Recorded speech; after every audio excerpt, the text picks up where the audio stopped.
and it's fucking sad. It's really fucking sad. But I mean, on the we're trying to get through some topics here that we discussed tonight. No big deal. But on our next is like fighting game rosters. I mean, what is with like these newer? Because I mean, me and John, we're like fighting games are like our bread and butter. We fucking love fighting games, and our biggest problem is fighting games that don't have a big enough roster. Exactly. I mean, me and him, our PlayStation 2 days, we're used to like, Dragon Ball Z, Budokai Tenkaichi 2, like 100 and some, 50 characters. Yeah, I mean, granted, some were like transformations, but it was still like, you still had to thumb through them and pick them out, and it was fucking excellent. But let's just go with the Injustice, Mortal Kombat versus DC double pack. When you get Injustice, this was a Walmart exclusive, and you get Mortal Kombat versus DC. If you've never played the game, not a bad game, but you only get 10 characters from each franchise. Less than that, I think. I can't remember. Was it less than that? I thought it was 10. It might have been 8 per franchise. Well, maybe 8. Let's just say 8 to 10.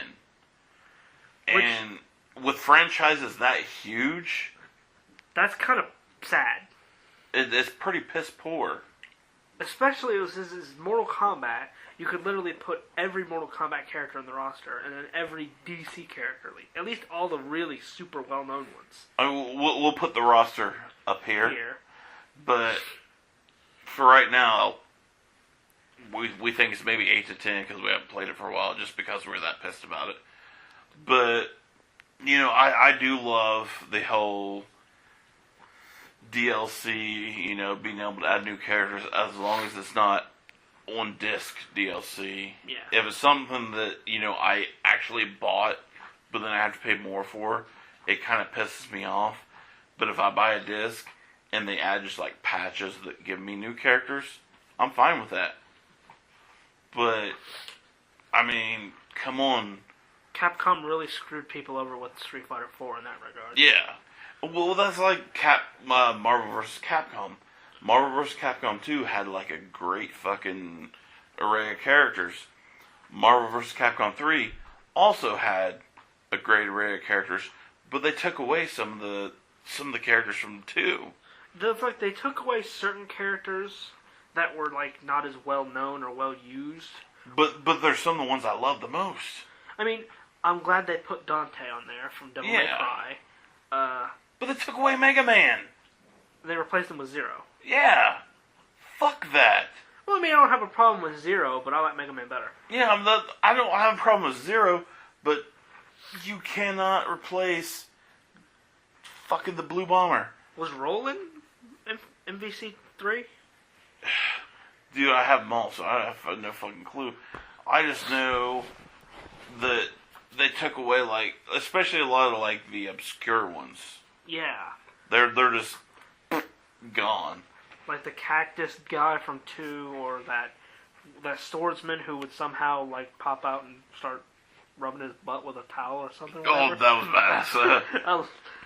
But, like, and another thing is, like, the Soul Calibur series, they basically recycled the same fighters, and then they'll just add in, like, a few new ones.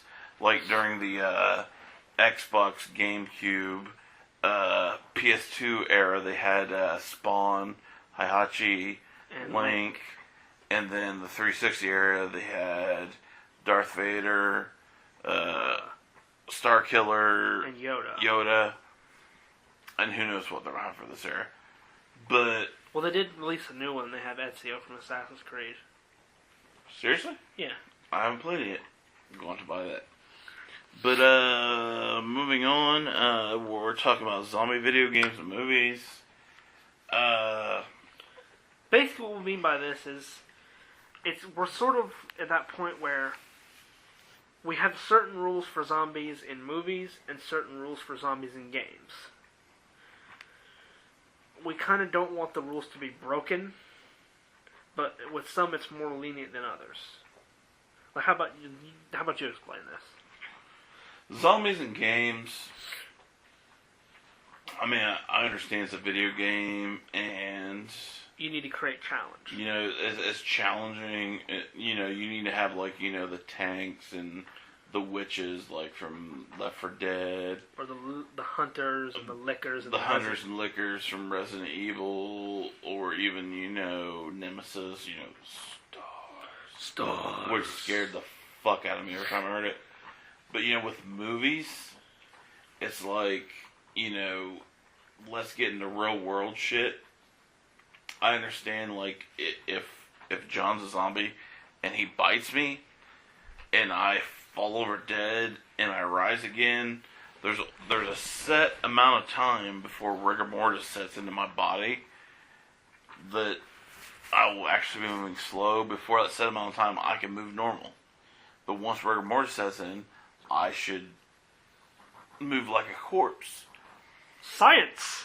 It's fucking science, y'all. But I actually watched, it was the remake of Day of the Dead. And I shit you not, if you have not seen this fucking movie, go out and watch it simply for the fact that at one point in the movie, there is a goddamn zombie crawling on the ceiling like fucking Spider-Man. Spider-Man eats your flesh and then dies again. I did not know that being reanimated gave you superhuman powers, but obviously in that world it does. But next we're talking about way too many first and third person shooters. Exactly. We mentioned this earlier with like Halo and Call of Duty, and it's something we really get sick of. We've had our fun with the games, but we're at the point now where it's like, okay, you just keep releasing basically the same game over and over again. Can we have something new? Something fresh? We basically need a new genre. I mean, I don't know what it would be at this point, because you would think every genre of gaming has been done. The video game world is pretty much full. But I mean, if you were a gamer in the 90s, I mean, you saw shit like, Sonic, Mario, Earthworm Jim. I know they were all platformers, but they all had their own spin to it. And that's the problem with first-person shooters. They really don't add their own spin. It's just all like, left controls this, right controls this, I shoot with this. Ever since Doom, they've basically copied that formula. Which, I don't have a problem with. I like Doom. It's an awesome game. Yeah. But after a while, it feels samey. Like I played Call of Duty Black Ops. Alright, it was a fun game. I have fun with it. And, you get to one of the newer Call of Duties, it's just like, this is the same game. There's nothing different here. Exactly. It's the same game with a new skin, maybe a couple new guns thrown in. That's it. I mean, I'm sorry, Call of Duty fanboys, but it's not doing it for me. It's all the same shit. And speaking of fanboys, let's talk about the fanboy console wars. Like all the fucking, Let's have a little history lesson first. Way back in the magical era of called the 80s and 90s, console wars was something where you had, your Nintendo fans, Sega fans, fully thrown into those one sides. But it was a spectacle worth watching. It was. Because that's back when gaming companies actually called each other out. Sega does what Nintendo don't. Exactly. It was a beautiful era to live, especially during the SNES Genesis era. Like, they fucking didn't give a fuck. Like, Sega would just be like, Nintendo eats a bag of dicks. And Nintendo would be like, you know what, Sega, you fucked your cousin. Or whatever. And it was a beautiful time to live. And now, like, the mindset hasn't really changed. But you've got people aligning themselves with certain systems But the systems aren't really doing anything to compete.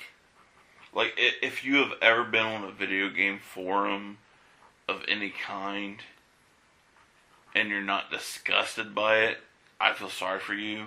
Because, you'll see the fucking Xbox fanboys like, PS3, oh, dude. Anyone who buys the PS3 is a faggot. Yeah, exactly. And the PS3 fanboys be like, well, Xbox, they're just this and that or whatever. And, like, nobody attacks Nintendo a lot unless Nintendo is brought up. And then if Nintendo is brought up in that form, they're like, oh, the Wii's for babies. That's a fucking baby toy. But, I mean, I am slightly a Nintendo fanboy because, I grew up on the fucking shit. I actually live on shit. I gotta understand, like, if you were born and, like, your era is around, like, the first Xbox or even Xbox 360, I can understand your allegiance. That's fine. But I was born, my first system was Atari 2600, and then I finally got a fucking NES. And I've been, a Nintendo fanboy ever since. But I was also a Sega fanboy, PlayStation fanboy. I don't try not to show allegiance too bad. Unless the system kind of just turns you away. Yeah, unless the system wants to fuck you. Then it's like, I can't get on board with this. But I don't understand the whole fanboy allegiance thing, because if you are a true gamer, you're just going to fucking game it up. It don't matter what system. It don't matter. It don't matter what the controller you hold. It don't matter if it's that controller or if it's a PS3 controller. That. But it is what it is. You're always going to have the fanboys. You're always going to have the people bitching that their system are better than the other. And then in the same aspect, you're going to have, like, the PC gamers, like, well, PC's better graphics and all that. But all in all, we're all gamers. Let's just wave up the white flag and just exactly live together. We all have the same love for the same shit. It doesn't matter what you like. You're not a fag, even though the gaming world, that's their favorite fucking word. Oh. How many times? Okay. Off topic. Well, not really. I cannot count how many times I've been on Xbox Live and been called a fag by, like, an 8 to 12-year-old. Countless. It's ridiculous. It's like, who in the fuck is letting their dumbass fucking kids just sit idly by and talk shit about everybody? It's like, oh, you killed me. I'm gonna complain. Yeah. And I've been banned from Xbox Live for speaking my mind, but hey, it's cool. Whatever. Anyways.